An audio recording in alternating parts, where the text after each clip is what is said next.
Have you ever wished you could eavesdrop on a conversation with a millionaire? My name is Michelle Thompson. I'm a retired project controls engineer and business professor, and that's exactly what I'm going to do in this podcast.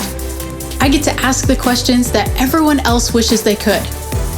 I'm going to find out exactly how they were able to build their empires through automation and outsourcing. And I'm going to break it down in a way that helps you build your business to run on autopilot. Don't miss out on Automate to Dominate.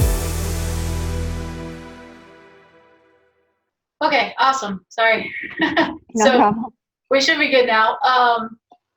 Okay, so the aside from the calendar, what do you guys do? I saw you're a IT company. How do you help small business owners and things like that? Yeah, so we are G Suite partners, Google Cloud partners, and we are Zapier certified experts. So those are really the two primary things that we focus on with our small business clients, helping them migrate to the cloud and kind of get all of their files and information in one place. And then once we kind of have that foundation of G Suite in place and they're familiar with Gmail and Google Calendar and Google Drive and doc sheet slides, all those things that come with your G Suite subscription, then we can really start automating some of their business processes using Zapier, which is an application that kind of connects all of your cloud apps together so that if you put information in one place, you can get the information into another application without having to do a lot of data entry or technical work to make that happen. Okay, awesome. And that's one of the things that we're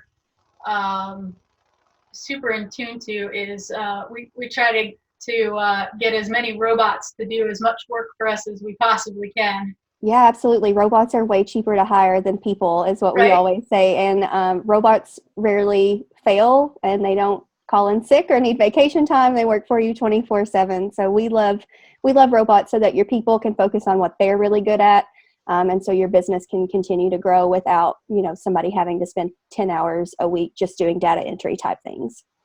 Yeah, and that's one of the things that, we try to, so I deal a lot with outsourcing, but you can't, it doesn't make sense to outsource something to a human that a robot can do, right? Exactly. So we try to integrate the two, and the things that robots can't do yet, then we're able to outsource that to an actual human being. But I absolutely love the fact that you guys, do the robot animation too. And that's actually why I was so excited to talk to you about all the cool tools and tricks that you use with Zapier. So what are like the top 10 things that give us the most bang for our buck and give us the most time using Zapier? Sure. So let me just preface this by saying that a lot of our clients are small businesses. They typically have less than 50 employees, but the bulk of them, I would say, have around 10 to 15 internal staff that are really kind of like running the office operations.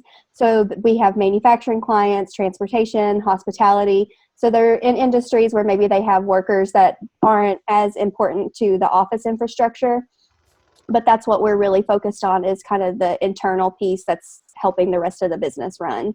So could you do it with a virtual team too, just as easily? Oh yeah, absolutely. We've worked virtually with several companies, but we're primarily working with that core office staff to help them with their systems. So typically what that looks like, it means that they have or they need a CRM. They're using those G Suite tools that we talked about, primarily Gmail, Google Calendar, and Google Drive. And then they might also be using a project management tool like Trello.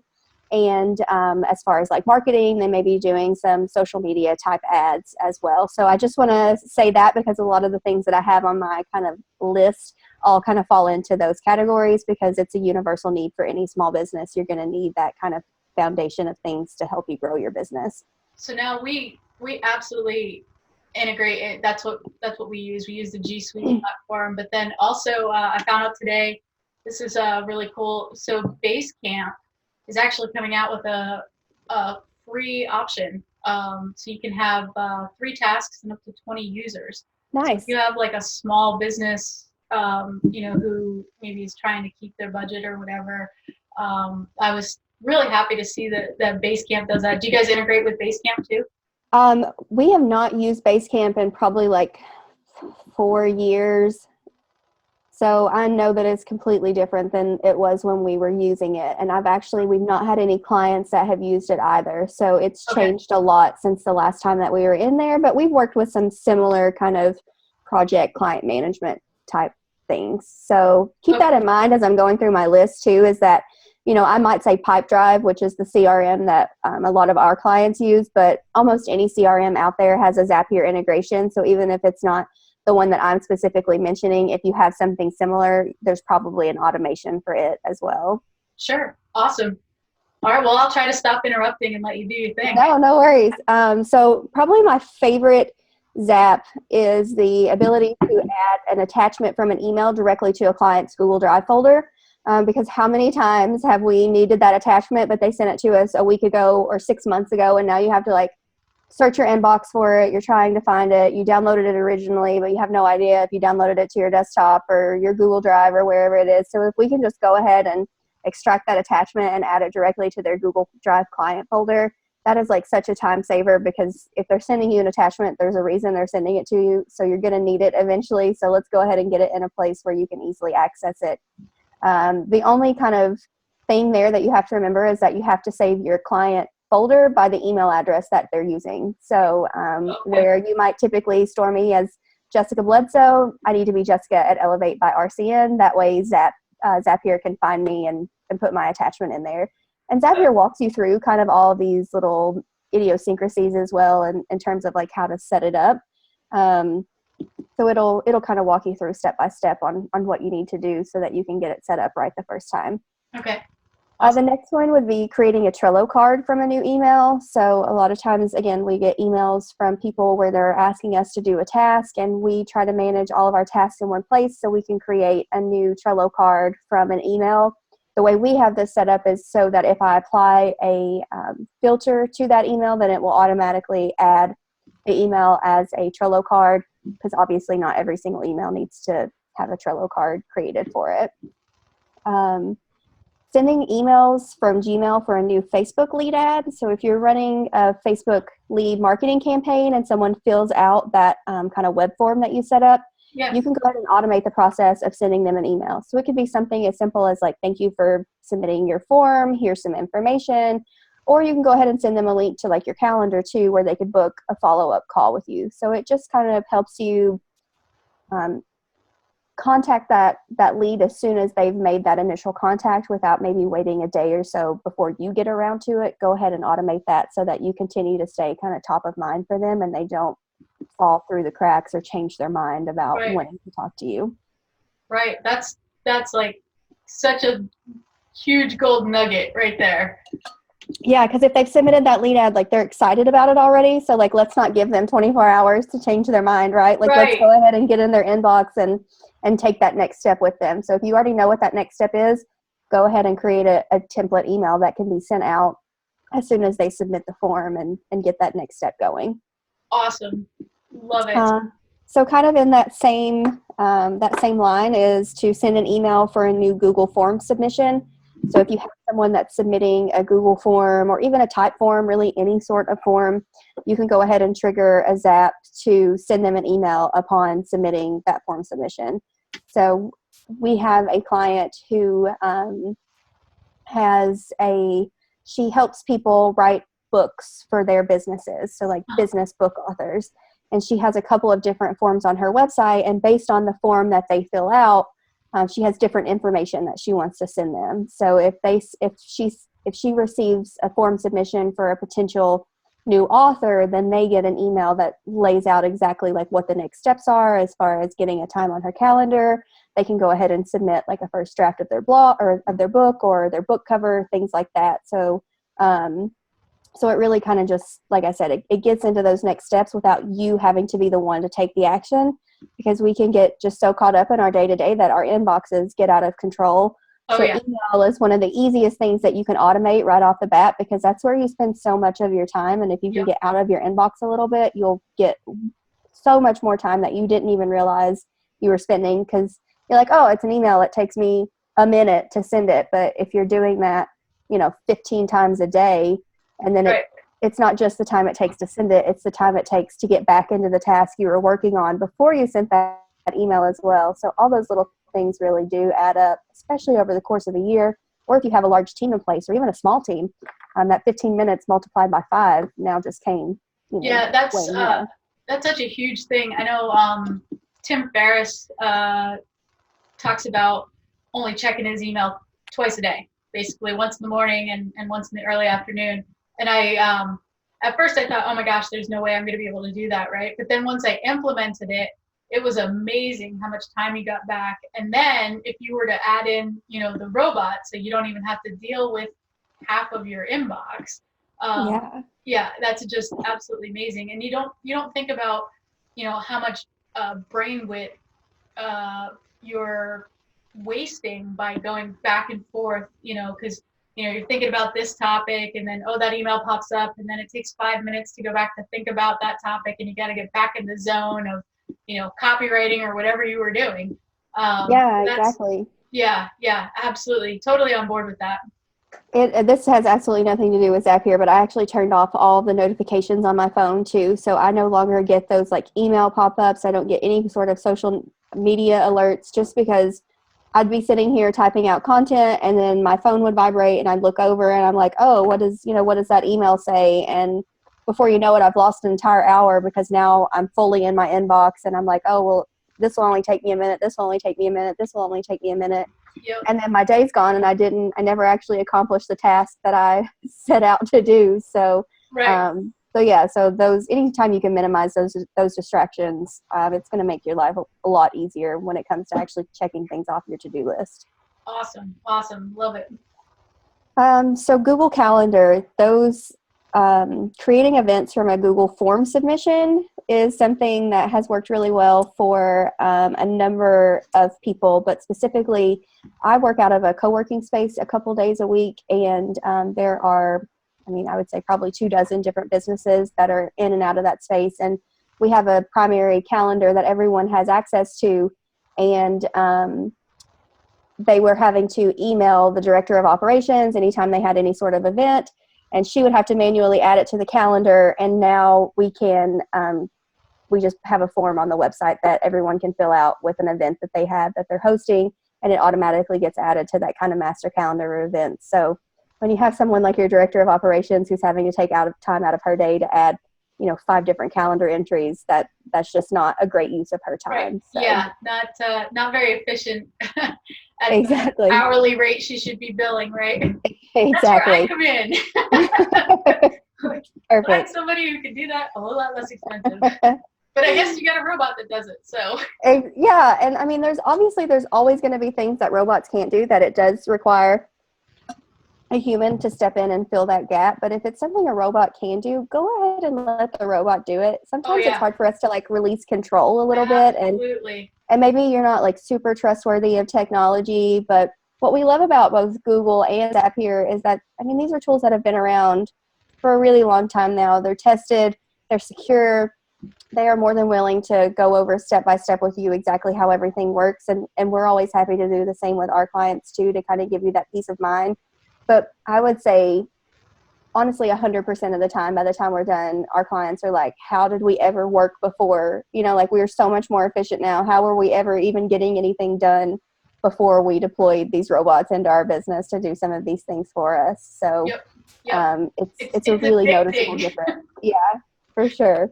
Once you start using them and you realize how much free time you can implement it, you're like, oh, what else can I offload? Yeah, that's true. We do have clients that once we finish a project, they're like, give me a week and I'm going to come back with another list of things, because it gets the wheels spinning too on what am I doing every day or multiple times a day, because that's usually a pretty good indication of something that can be automated. If you're having to do it over and over and over again, there's probably at least a way to automate it 50% of the way, so that you can take back even just a portion of your time in doing that task. Awesome. Let's see where I was at here. So the next one would be to create a new CRM deal for a Facebook lead ad. So kind of in that same regard, if someone fills out your Facebook lead ad, let's go ahead and get them into your CRM pipeline. Again, Pipedrive is the one that we use, so I've specifically used it for that, but I know there are so many different CRMs, and almost all of them that I've found have been integrated there. So let's get them into your pipeline so that you know what your next steps are. You can assign it to a different member on your team if that's what it takes, but let's just eliminate the need of getting it out of Facebook and into your CRM, because if it stays in Facebook, they're probably going to get forgotten about at some point. So just out of curiosity, why did you pick that CRM over all the options out there? It's easy to use. So many CRMs are just loaded with so many features that you really don't need, you're not going to use, but you're paying for them anyway. And what we really love about Pipedrive is it's very affordable, and it just has exactly what you need. And it also kind of has that kind of Kanban process where you can move your deals through stages. And it also has built-in automations. Yep. So with Pipedrive, if you move it into another stage, it can automatically send out an email based on the stage that it's in. So does it integrate in with your email provider, or it's its own email provider? It does integrate in with your email provider, so it integrates really nicely with G Suite. So you can keep all of your emails to that, that potential client or that client inside of the CRM, and you can trigger those emails. It has a built-in scheduling tool similar to like Calendly. Yep. So you can integrate that. It has really nice web forms that can be embedded on your website, but it doesn't have a lot of the stuff that you don't need. And those are the places where we find where people get really overwhelmed with trying to implement a new technology in their business, is they go into it with the best of intentions, but then when you look at it, you're like, what do I need? How do I set it up? How do I integrate it with the other tools that I'm using? And they just get really overwhelmed. And so they end up paying for something that they're not using, or they're only using halfway. And with Pipedrive, we found that it really gives you just exactly what you need and really nothing else, which is perfectly fine with us. Yep, that's awesome. In fact, one of the things that we talk a lot about around here is keep it simple, sweetheart. So the KISS principle, it doesn't have to be complicated. Sweetheart is way better than stupid. Right. So if you could just keep it simple. So many people try to, and it's just like you said, it's just overwhelmed. There's like, oh my gosh, all this stuff, and you don't need it. Let's get in there, get what it needs to do, and get out. So. Yeah, and if you need it to do something that it doesn't do, that's where something like Zapier could come in. We could always kind of build upon that, but let's just pay for and use what we need and not waste our time and money on things that we don't. So I get it now that I'm developing an app from a developer standpoint, where you have the ability to add all of these features and you're like, well, I could do this and I could do this and I could do this. But at the end of the day, like, I keep coming back to like, no, like this is the thing that I set out to build, and I want to build it this way for a reason. And so let's at least get that out there into the hands of our customers before we start adding on features that they may or may not even want. So when we launch the app, which is kind of TBD because we're on Google's timeline a little bit. Okay. But when we launch, we're actually only launching with one feature, and that's the ability to tag your calendar entries, because in our market research, we found that was the thing that people were asking for over and over and over again. So we're going to launch with just that feature, and then kind of do some customer surveys to see exactly what they want next. So we have in our mind what we want to do with it, but that's totally subject to change based on what our users actually need. But that was the one thing that we knew for certain we wanted to launch with. Awesome. And that's huge, being able to tag something and then be able to search by the tag. That's awesome. Yeah, it's almost like why doesn't this exist already? Which to me, like, those are the best ideas, because if you find something that you don't understand why it doesn't exist, and then you can be the one to build it, like, that's such a really cool opportunity. So absolutely. So I'm really excited for the launch of the app, obviously, but it's been a process in looking at it from a developer standpoint and not a user standpoint, because that's what I've always been a user. I've never been a developer in the sense of actually creating my own app. So I understand how they can add all those features, because it seems like it's something that should be done. We have to reel ourselves in all the time from not over complicating things. Yep, absolutely. Okay, back to my list. So the next one would be to collect new type form responses as rows on Google Sheets.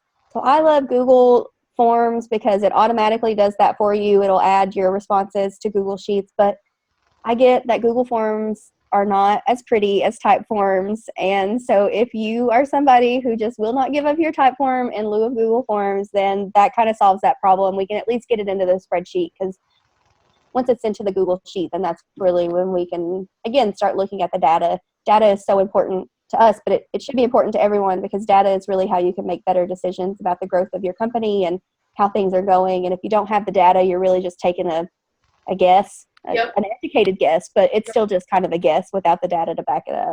All about the numbers. You're absolutely right. So if you're not willing to give up your pretty type forms, then you can at least create a Zap that will get it into the sheet where you can start, messing with some At least data. 70% of my clients are going to be ecstatic that they don't have to give up their pretty form. Yeah. I get it. I mean, it is prettier. I keep hoping that Google will redo the forms interface, but it doesn't look like that's going to happen anytime soon. So. Yeah, they give it to you for free, so exactly. You can't really gift horse in the mouth, or whatever that's saying. Yeah. My next tip would be to use the add new subscriber from form submission. So if you are leveraging an email list and you don't have something in place to get every single email address that comes your way into your email manager, this is a really good way to do that. If you're not utilizing like the lead forms and things that they go ahead and give you, if you'd rather use the forms that you already have, then you can go ahead and set up a Zap to add them into your mailing list. So we use Mailer Lite. I know that it can be done pretty simply with Mailer Lite, but I know that Constant Contact and Mailchimp and ConvertKit and all those other ones are out there too. Yeah, so. Yeah, I think I run into Infusionsoft and Drip a lot. Yeah, I've actually not heard of Drip, but I have heard of Infusionsoft. Oh, Drip's awesome. Drip can do a lot of stuff automated. Oh, that's really cool. Yeah, that's what I love about Mailer Lite, which it seems like most of the email platforms now are building in some automated ways to use it. But I always recommend too, if it's natively in there, go ahead and use it. Don't try to set up a Zap for something that already exists, Right. So if it's something that you're paying for or that it's already there, go ahead and try to use the automation that's built in. It's probably gonna work better in the long run anyway.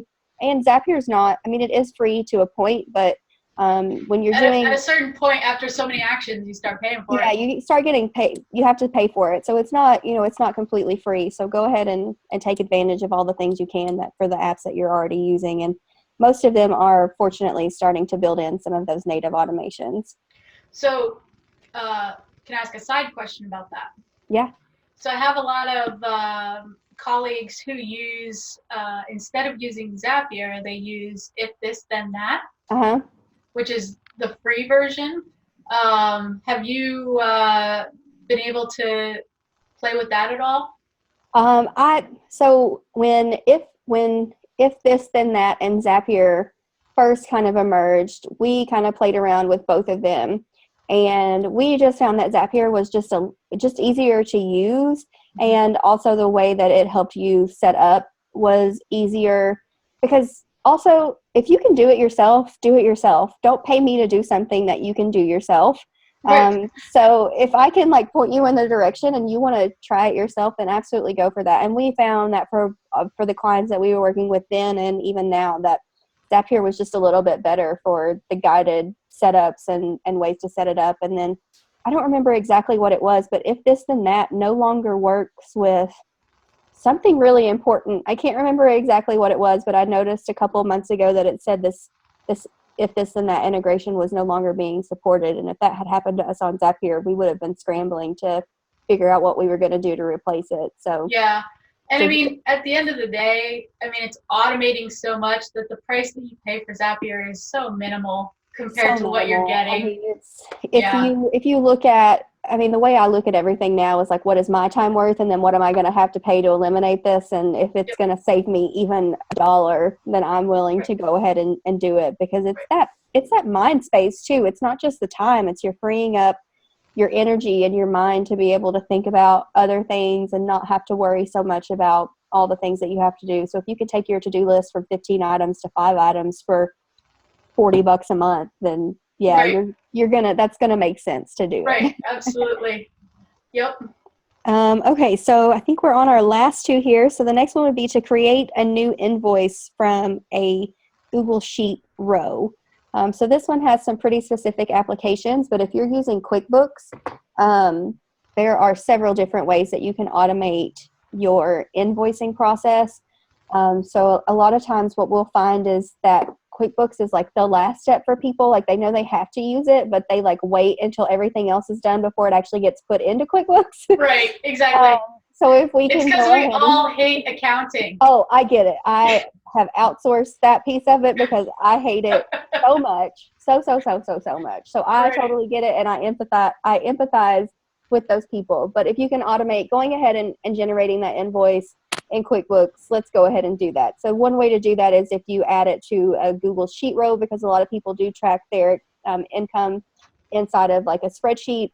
But there are other ways. If you look at the QuickBooks automation on Zapier, it has like a list of ways that you can automate things. However, that is one of the premium features, so you do have to be on a paid version to access any kind of QuickBooks integration. But it's probably going to be cheaper than having to hire a bookkeeper to work full-time, or even just to come in and clean up your books. I had to have somebody come in and clean up my books every year in my business because I set out with the best of intentions, but I could never actually keep up with it until finally I was like, you know what, like somebody else has got to deal with this because clearly I cannot. So, so there's some different automations. You can actually, you can create the invoice, you can mark the invoice as paid, you can apply it to a specific chart of accounts. Like there are multiple ways that you can automate that bookkeeping process. But I will say those are some pretty sophisticated Zaps. So I would get comfortable with Zapier and the different paths that things can take and the different kind of triggers that will set off things before you jump into something like automating something just as important as your bookkeeping, because you want to make sure that all that is 100%.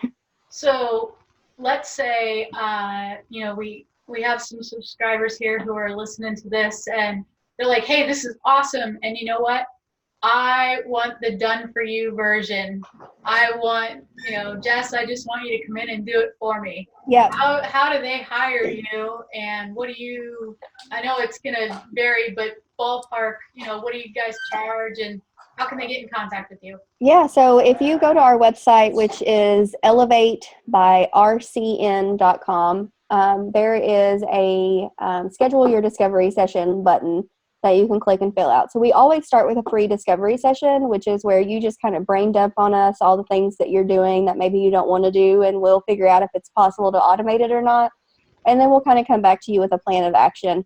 And that really does vary. I mean, we've had, a client that I'm working with right now, she already had all of her processes in place. They just weren't automated, but she had step-by-step, this is how I do stuff. If you can come in with that, we can get that done pretty quickly. I think her project was like $2,500. But we've had companies that we've been working with for 3 years now, and they've paid us well over $80,000 at this point. So it really does vary based on the size of your business, how many people you're working with, and then also how well you already know the systems that you're using. Because a lot of time what we'll find is that we might have to spend 20 to 40 hours just helping you document what your process is before we can actually start to automate any of that process. Sure. Awesome. Okay, so ready for a fun question? Yeah. All right. If you could put one thing on a billboard, what would it be and why? If I could put anything on a billboard, it would be www.getpaver.com. And that's PAVR, no E. Obviously, I would put it up there because we will be launching within the first quarter of the year, and we are collecting potential beta users on the website right now. So if you're a Google Calendar user and you want to start taking control of the time that's on your calendar, definitely, I would put that on every billboard in every city in the United States if I could. Okay. You stole my thunder. That's what I was going to tell everybody to go to your website and sign up for the beta. So yes, we'll get to that. But okay, so who would you say was the most influential in your business development? Oh, honestly, that would have to be my business coach. So we worked with. We're working on our 8th year in business, and about 2 years in, we hired a business coach, and honestly, it wasn't a great experience. I didn't really come away with that from much, but I did come away with the fact that having somebody hold me accountable was really important for me, and that was the one thing that coach did. So when I was looking for another business coach, I kind of knew exactly what I was looking for, what didn't work in that with that previous coach, and what I was looking for. So when we found a business coach, and I say we because my husband's my business partner, so we did these coaching sessions together, and he also ended up being like our marriage counselor too, because it's really hard to work with your husband. Right. But he coached us for almost 4 years, and he's still a mentor that I touch base with. And if ever I get to the same point in my business, I would absolutely go back to him, because there was a point in our business in 2016 where, I mean, honestly, the business just kind of burnt to the ground. We kind of put all of our eggs in one client basket, and that client got so big that they decided it would be more cost effective for them to bring all of their IT in-house. And we just about lost it all because we had not planned for that, and we had not saved for that. And so even after we had to let go all of our employees, we let go of our office. We reduced the amount. We were only paying ourselves when there was money, but we always paid that business coach because we knew without him there would not be a business if we didn't figure out what we needed to do. So he was definitely instrumental in turning our business into what it is now, because it did not look like this when we first started. That's awesome. So do we get a name, or are you keeping him? Oh, sure. Yourself? No, his name is Brian Haupt. It's Rezone Coaching is the name of his coaching program. Let'sRezone.com. I absolutely would encourage anyone to reach out to him. I will say that his coaching practice has shifted a little bit. Right now, he's primarily focused on coaching like high executive leaders and things like corporations. He's not working so much with small business owners like us. I always like to say that he just like keeps me around because I'm such a success story for him. But that's great. That's always nice to be that. Yeah, if you are someone who's leading a team and you're unsure of that leadership role, and maybe you're just an executive in your own company, then he's absolutely incredible. I would recommend him to anyone. Awesome. All right. Well, thanks for the tip. Yeah. What is the best book that you've most recently read? That would be You Are a Badass at Making Money by Jen Sincero. I've actually read it twice now. And nice. So 2019 for me was the year of getting control of my money. And I didn't realize how much my money mindset played a part in that. And so her book was just kind of like an introduction, and I've gone a lot farther than that. But I love the way that she breaks it down, and there's some kind of like journaling prompts and things that you can do in there. So if ever I feel like I need a little reset, I kind of go back to that book and work my way through it again. Nice. That's awesome. I had, so for non-business, for personal side, there's like, I kind of went through the whole Dave Ramsey thing, so the envelope system and all that stuff. Yeah. I have an envelope binder in my desk. That's where there you go. Yeah. I do it too. I'm like so guilty. I'm like, oh, what do I have left for the month? Apparently, I have to like visually see my money to understand if it exists or not. Well, it's just so easy to just use your debit card. Yeah, the bank is an imaginary place, and a debit card is like imaginary money. Yeah. But I actually ran into a book that was kind of the Dave Ramsey theory, but for business, and it was called Profit First. Oh, I've heard of that, but I've not read it yet. Yeah, so I haven't read it either. The book came in the mail yesterday, so we'll see how that one goes. But kind of the same deal. They do like an envelope system and stuff. So super awesome. Glad to hear that. Yeah. So as a thank you to you for your time and willingness to do this, I wanted to give you something. And and I'm sure you're probably actually already an expert at this, but it's the best way I know how to give back to you. So I would like to give you a copy of our signature online coaching series, which is running on autopilot. And what it does is it goes through, and you obviously already know the robot side, how to automate all that, but it goes through how to train and interview and be able to outsource your tasks for minimal. So after this recording, I will go ahead and shoot that over to you, but you can find it at runningonautopilot.co. And hopefully that will be a awesome Christmas present, and you might get some value out of that because you have just dropped a ton of value for us. So I really, really, really appreciate that. Awesome. Thank you so much. I really appreciate that as well, because as good as we are at deploying robots, I would love to be able to outsource some of these human tasks. And I'm just such a in-person person that I haven't figured out exactly how to navigate hiring someone who's not going to sit down at a desk with me. So it's so much easier than you think. And go through that course and you'll be an expert by January. So, perfect. Thank you. Yeah, so I'll send that over, and thank you so much. Sorry, I have my little notes over here, so I don't forget anything. Okay. Thank you so much for your time and knowledge. I know our subscribers are absolutely going to love this. So everybody who is listening to this, don't forget to go to Paver. It's PAVR.com, right? Get Paver, Get. Oh, it's Get Paver. Yep. GetPaver.com. So yeah, please go and sign up for that list. We'll let you know as soon as we're live. We were accepted into a program with Google that kind of changed the way that we're approaching this. But either way, get on that list. We'll let you know, and we would love to have your feedback if nothing else. So please sign up. All right. So if everybody absolutely loves this, do we get to do this again? Oh yes, absolutely. I look forward to it. Not if, when. All right, when. That sounds great. Jess, thank you so much for your time. This was awesome. I really, really appreciate all your insight. And I hope you guys have a very Merry Christmas and an awesome 2020 coming up. Yeah, thank you so much. I really appreciate it.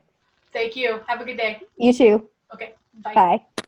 Thank you for tuning in to the Automate to Dominate podcast at www.awesomeoutsourcing.com/podcast. My name is Michelle Thompson.